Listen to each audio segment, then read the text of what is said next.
welcome to the ID Talk podcast.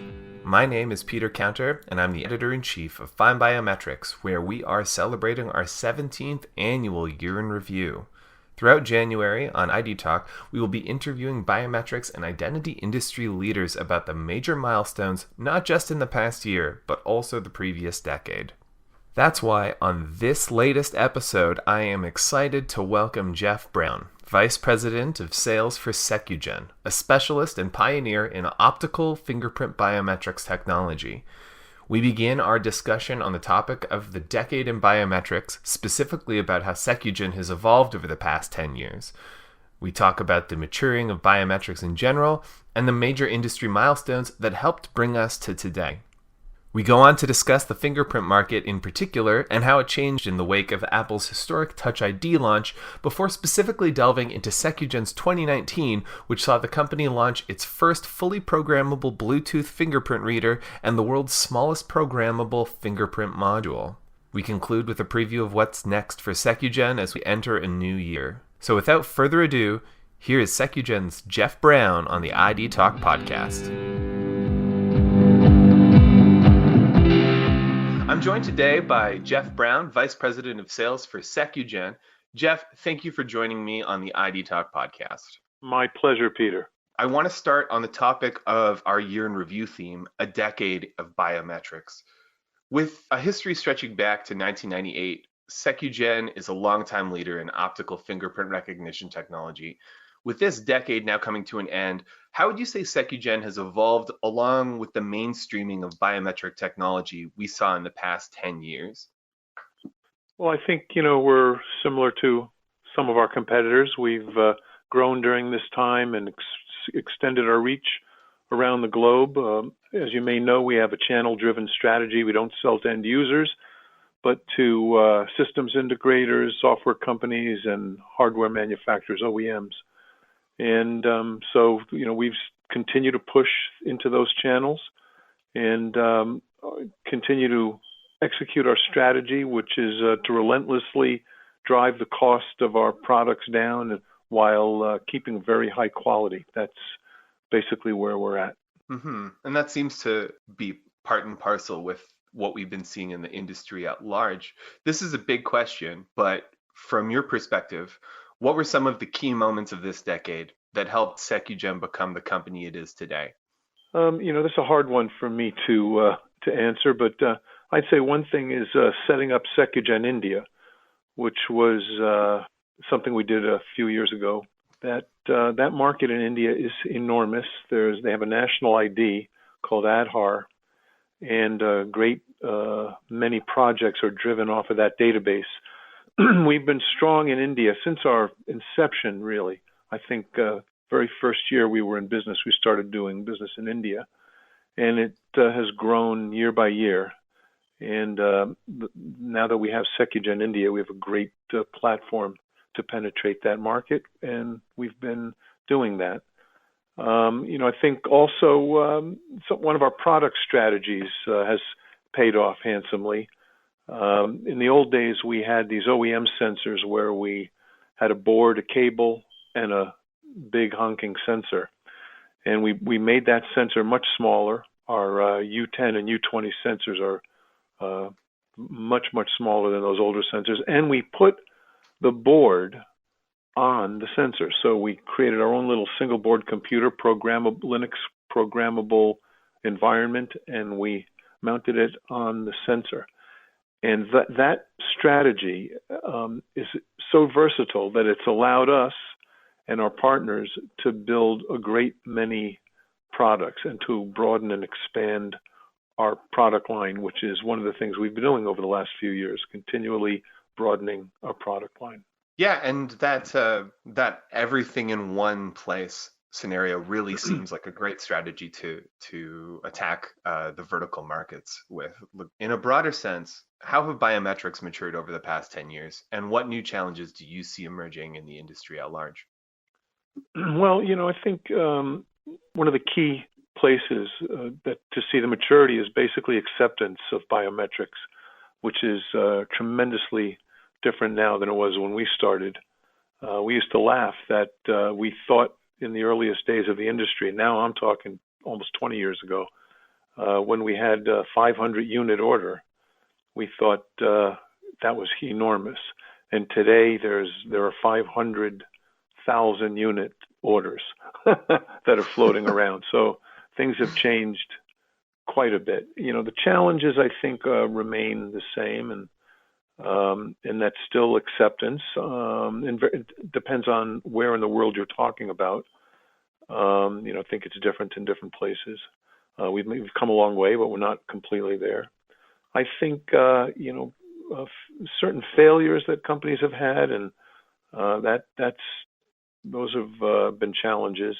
Lately, I think there's a very infamous failure, I guess, for lack of a better word, the Qualcomm / Samsung. The failure, the fake finger or live finger detection failure. Mm-hmm. I think that those kinds of things set us back a little bit from time to time. And I think, others have challenges with that as well. So. Mm-hmm.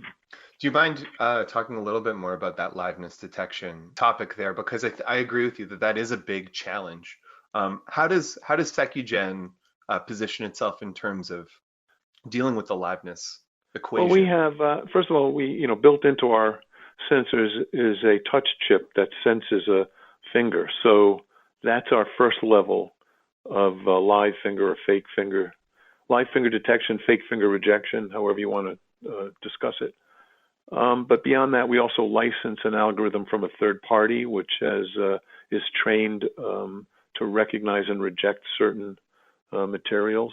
But I think the way we talk about this is important, because I think we have to set expectations among users. And I think it's very important for people to understand that nothing is perfect, mm-hmm. and that a fingerprint reader is one part of a security solution, not the whole thing, mm-hmm. And that there are always trade-offs. And I think, for example, one of our competitors, Lumidigm, I think they make a big deal about their being able to reject fake fingers, and I think they have a technology that's able to do that very well. But that same technology is unable to get a PIV certification. So there are pluses and minuses when you look at this topic. Just sticking on this topic, because you brought up some interesting things in there. There are two I want to sort of delve into a little bit more. One is, when it comes to these ideas, how important is industry certification and regulation? Do you feel like there's a need in the industry for something a little bit more focused on liveness or fake finger rejection? I think the jury's out. I think this is partly based on technology. What is possible? How good can people make the ability to reject fake fingers and not cause a problem by rejecting real fingers? There's typically a trade-off between the two. And so I think technology and the state of technology has a lot to do with this.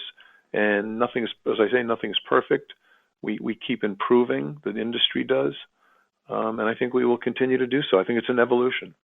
Mm-hmm. And just like in a security system, I always say you don't only rely on a fingerprint reader. You make sure nobody can see passwords, and there's all kinds of measures you take. And if you're guarding gold at Fort Knox, you probably have facial recognition in addition to fingerprint, and a guard with a gun at the door. So all of these things are taken together, and so when you're looking at fingerprint readers and their ability to reject fake fingers, I think we don't have perfection, and we shouldn't expect perfection. But we just have to remember it's one part of a larger system. Obviously, there are spoofs of vertical market technology that we need to worry about, and the scalability. But the ones that we hear about are like the Qualcomm Samsung one, or whenever Apple's technology gets spoofed.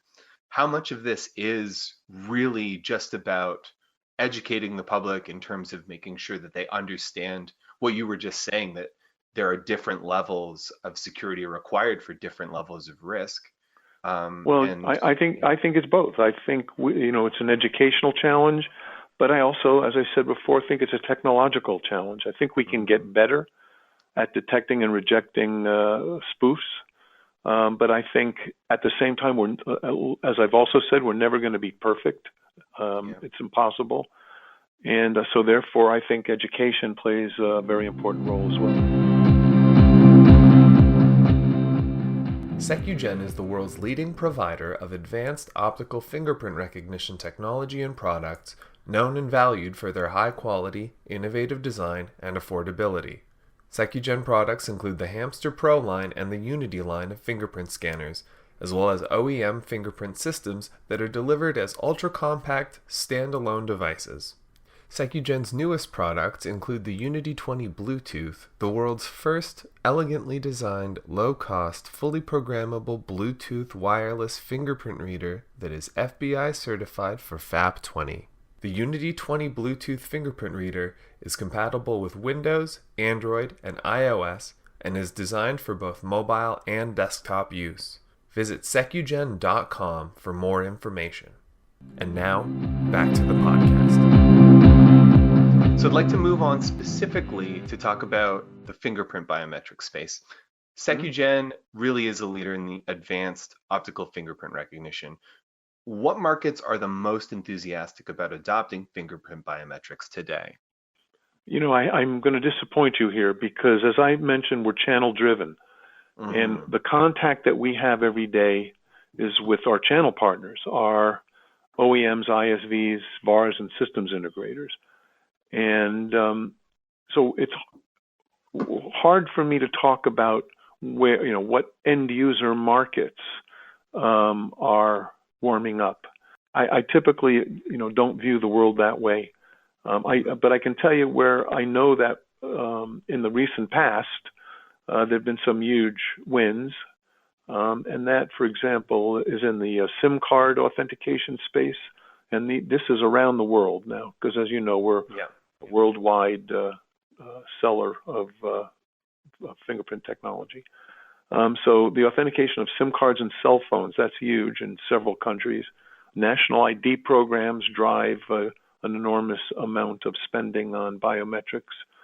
We're seeing an application called fleet management, which we've gotten a number of large wins on. Also, distribution of government benefits, and that relates to national ID programs. That's a huge driver of biometrics.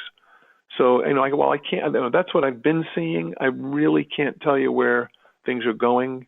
What we try to do is to provide the tools to our channel partners that are not focused on individual markets, but that can be used in virtually any market, and that's what we try to do.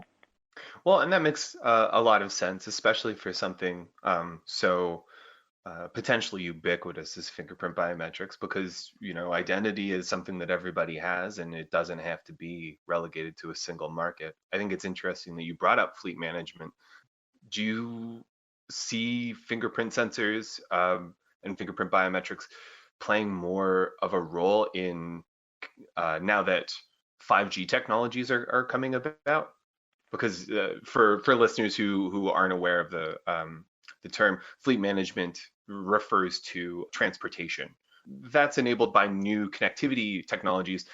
Do you see more automotive space applications opening up?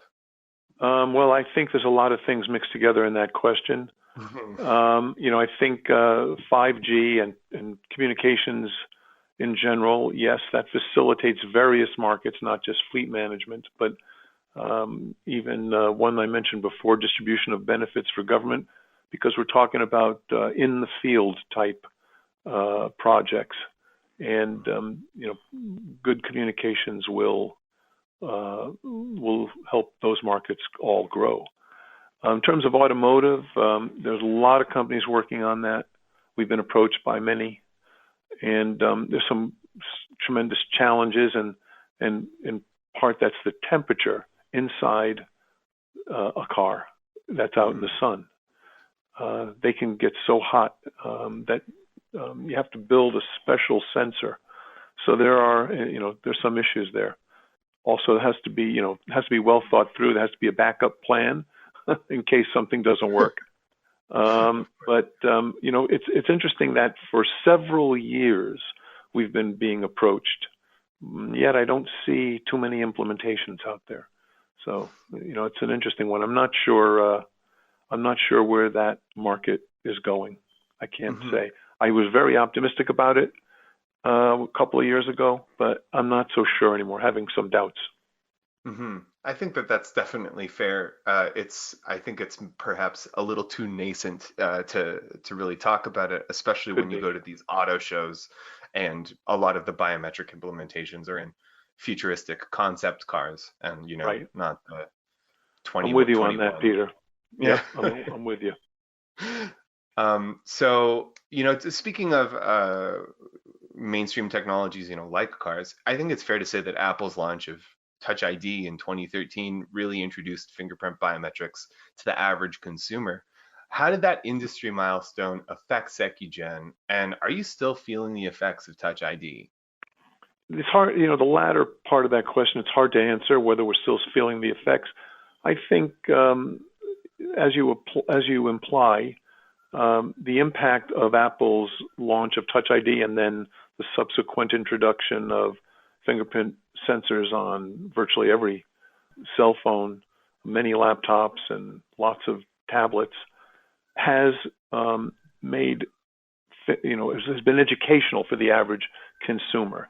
What I don't think is happening is that there's a huge consumer market brewing, but what it's done is to make those consumers more accepting of fingerprint technology at work, which was something that needed to happen.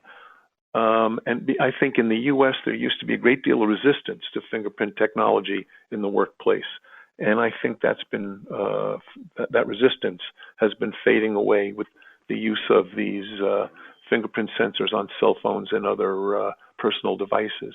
But I don't think, and I would ask you also, I don't know many people, maybe I don't know any people, who have gone out and purchased a fingerprint reader for their own personal use, and I'm talking about friends and acquaintances.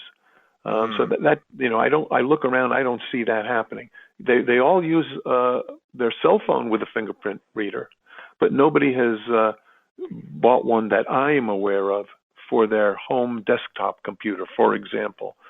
So I think that it relates to the value of the information stored in these devices. Cell phone tends to be where most of our valuable information is. Most people don't have too much valuable, or at least they don't think they do, because they're not running out and buying fingerprint readers.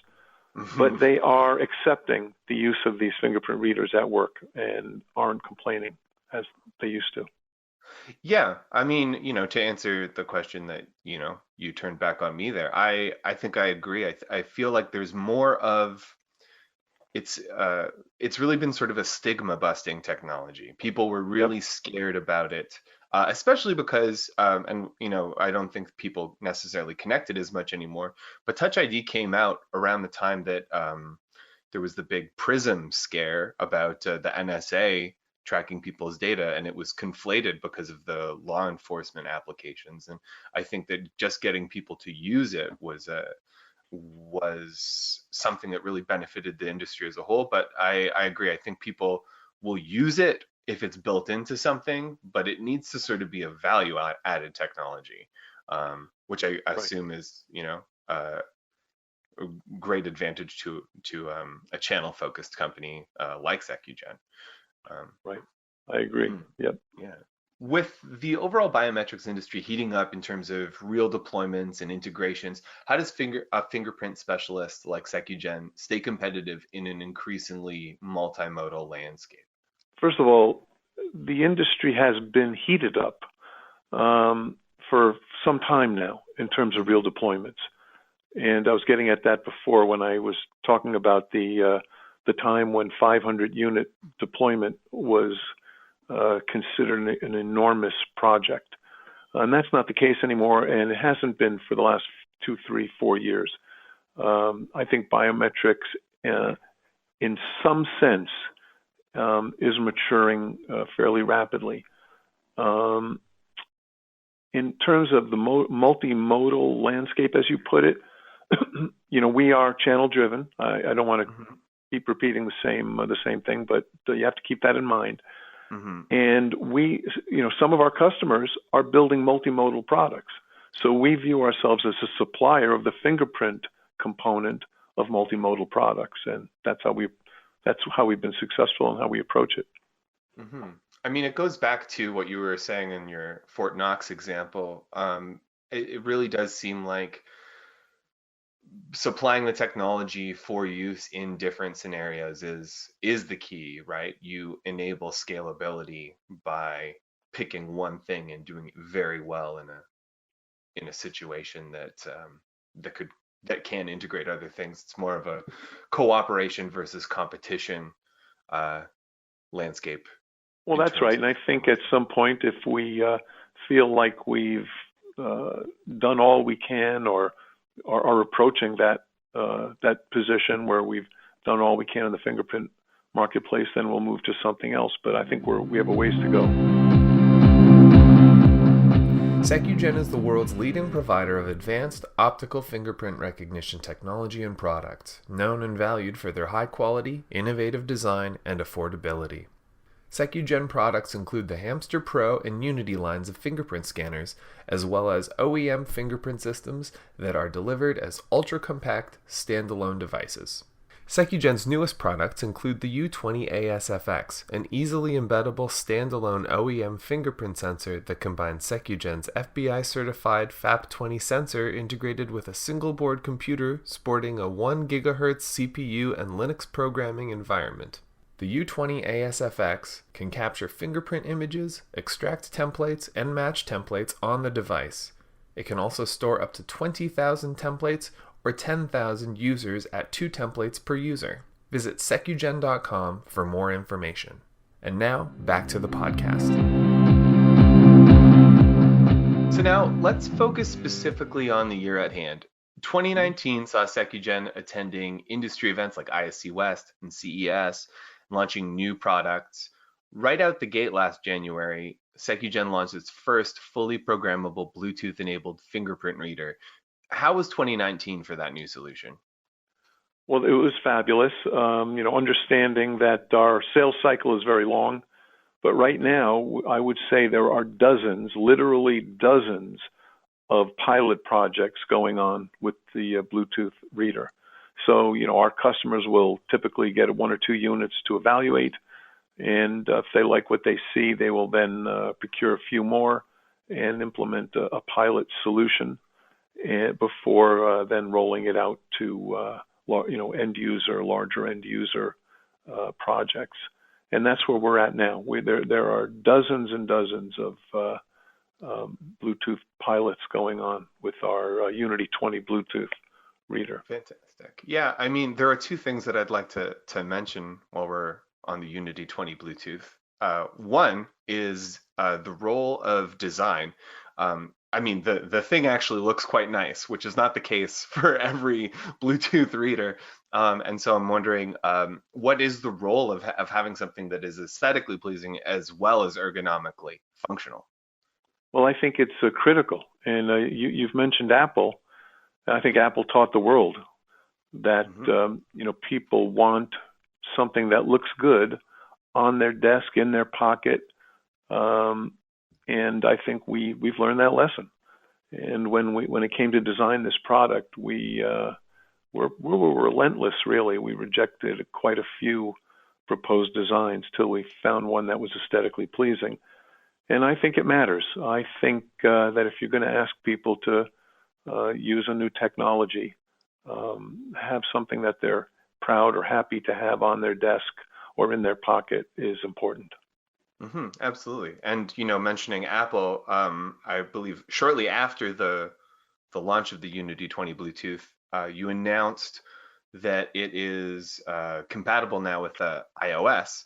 How did that affect the acceptance of it, and how did that change the value proposition for it? Well, I think it was very important. I think we've been looking for a way to support iOS. It's not always easy to do. And, we found with the introduction of the iOS version of the Unity 20 Bluetooth that quite a few of our partners have customers using, wanting support for iOS. So it's early. We only released it a few months ago, but it looks very promising for that product. SecuGen set a world record in April, releasing the world's smallest programmable fingerprint module. What can you tell me about the importance of that achievement? Well, this is something that we've been doing from our beginnings. We had at first a very tall sensor, and I think most of the industry had the optical fingerprint industry had a similar looking sensor, and we knew that in order to win projects where we needed to be embedded in devices, the smaller we could make the sensor, the more devices we would fit into. And so the first thing we did is that our engineers came up with the U20, which is in our Hamster Pro 20 reader. And that's a FAP20 sensor, and it's less than half the height of the older, taller sensor. Mm-hmm. And then we pushed that even further to the U10, which is FAP10 certified and about 13 or slightly less than 13 millimeters thick. And what this has done is it allows us to sell into handheld device markets, someplace that we could never work before. But we have a number of projects going on for tablets, handheld, rugged handheld devices, various equipment like that. But basically, the real estate is what drove that. When you're selling to the OEM marketplace, the size of the sensor is critical in determining which products you could possibly be embedded into. And so, I'm assuming that with IoT starting to actually, gain momentum here, that's a really strong channel for you. Well, I think we've been working on that. As you know, these things are worked on for quite a while before they're released. Absolutely. When you finally see the product, it may have been in the lab for 2 or 3 years already. So we weren't necessarily targeting IoT, but it's clearly this U10 sensor helps us in that regard. I think it's a product that will be pushed into that market. I'd like to say a little bit about, since we're talking about 2019, I think this really is 2019 and a little bit before, where, and I mentioned this, how we put a single board computer of our own design on the bottom of our sensors. And this is very versatile and has allowed us to develop a variety of products, including the Bluetooth product, but also quite a few others. We have now developed and will soon release a USB product, but a USB reader that is not a passive device, but it has a programming environment on it and can do the capture, template extraction, and matching right on the sensor. So we have a USB device like that. We're working on a FIDO device and quite a few other products based on this same architecture. And 2019 saw several products based on this architecture. Well, that's really exciting. Thanks for that preview. Pivoting from discussions of hardware to software, in November, SecuGen also launched an SDK for use with Citrix-powered virtual machines. What role does that software solution play in your overall product line? I would like to talk about that in conjunction with some of the other software. We also have an RDP plugin as well as the Citrix plugin. We have a web API that accelerates the development of web applications that are able to use fingerprint authentication. And basically, our strategy is similar in the software space as it is to the hardware space, in that we are building tools for our channel partners. So these are all SDKs. They present APIs to the developer to embed these technologies in finished applications. And, so our partners, some of them were working on projects with remote desktop or with Citrix. Certainly many of them are building web applications. And so these are just tools that we've been providing to assist our partners. And this is a place that we're going to be putting increasing effort. And beyond the product launches that we just spoke about, what have been some other highlights for SecuGen in 2019? Well, I think, we've really just probably laid it all out already. I mean, it was a lot. I think the Unity product line, which is what we call the combination of the programming environment with the sensor, that is really the biggest event, the biggest highlight of 2019, probably also of 2018, and it probably will be in 2020, because you're going to see a number of products. I haven't mentioned them all. I really don't want to scoop us on all these products, but working on quite a few things based on this technology. And this technology is also available to customers. That programming environment and the extensibility is available to customers who want to build their own custom solutions. Well, on that note, looking to the new year, again, without spoiling any surprises that you have in store, what can we expect next from SecuGen? Well, I'll just summarize what we just said, and I think more software tools for our partners, and I think quite a few more products based on the Unity product line, using both the U20 FAP20 sensor and the U10 FAP10 sensor. I mean, both of those have a Unity counterpart. For the U20, it's the U20ASF, and for the U10, it's the U10SF, and those are the programmable versions of the sensors. And so I think that's what you'll see from us next year. Other than that, I think it's what all good companies try to do, and that's to execute. Try to do the right thing and help our customers the best we can to build successful products and implement successful projects. That's where we want to be. Fantastic. Well, I agree, and I think it's all very exciting. I can't wait to see what you have in store. Jeff, how can listeners get in contact with you to learn more? Very simply, just give me a call anytime, 760-659-6644, and I'd be happy to talk. Fantastic. Well, Jeff, thanks for taking the time to talk to me today. I had a great time, and all best of luck in the new year. Thank you. Same to you, Peter. Happy holidays and a happy new year, and I'll talk to you soon. You take care. And so concludes my conversation with Jeff Brown, Vice President of Sales for SecuGen. Anyone interested in becoming a SecuGen partner, please contact them at sales@secugen.com. To learn more about optical fingerprint recognition and the topics we spoke about, visit SecuGen.com. And be sure to visit FindBiometrics.com to read our Year in Review featured coverage, in which our expert editorial team is analyzing the intriguing results from our recently complete Year in Review survey. I want to thank Jeff again for joining me on this episode. Our podcast theme music is by Logomred. I have been your host, Peter Counter. Thank you for listening to the ID Talk podcast.